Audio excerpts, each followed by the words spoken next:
Mavzu: bakterial hujayraning kimyoviy tarkibi, morfologiyasi va tuzilishi. Reja: bakterial hujayraning kimyoviy tarkibi va metabolik asoslari, bakteriyaning morfologik shakllari, o'lchami va ekologik xilma-xilligi, bakterial hujayra tuzilishi va uning komponentlarining biologik ahamiyati. Bakterial hujayraning umumiy kimyoviy tarkibi 70-90% suvdan iborat. Quruq moddalari oqsil, nuklein kislota, lipid, uglevod, mineral tuzlar hamda elementlardan tashkil topgan bo'ladi. Oqsillar fermentativ strukturaviy funksiyani, lipidlar membrana barqarorligini, uglevodlar esa peptidoglykan, kapsula va glikogen shakllarida uchraydi. Nuklein kislotalardan DNK, RNK, plazmidlar hamda energiya stansiyasi ATF mavjud.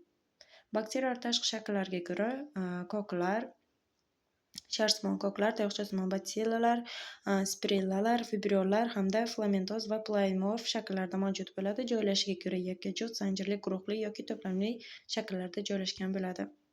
Hujayra devori mexanik himoya qiladi, shaklni saqlaydi. Asosiy komponenti peptidoglykandan iborat bo'ladi. Gram-musbat bakteriyalar qarin devoriga, gram-manfiy bakteriyalar esa yupqa devoriga ega bo'ladi.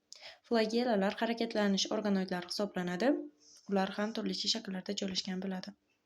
Bakteriya hujayrasining tashqi tuzilishi quyida keltirilgan.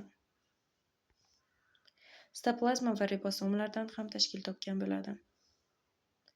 Genetik apparatlari nukleid va plazmidlardan iborat bo'ladi.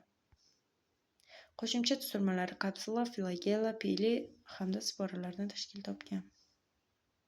Xulosa qilib aytganda, bakteriyalar soddaligiga qaramay murakkab biokimyoviy tizimga ega. Ularning tarkibi va tuzilishi evolyutsion moslashuvchanlikni ta'minlaydi. Biologiya va tabiatda muhim ahamiyatga ega hisoblanadi. E'tiboringiz uchun rahmat.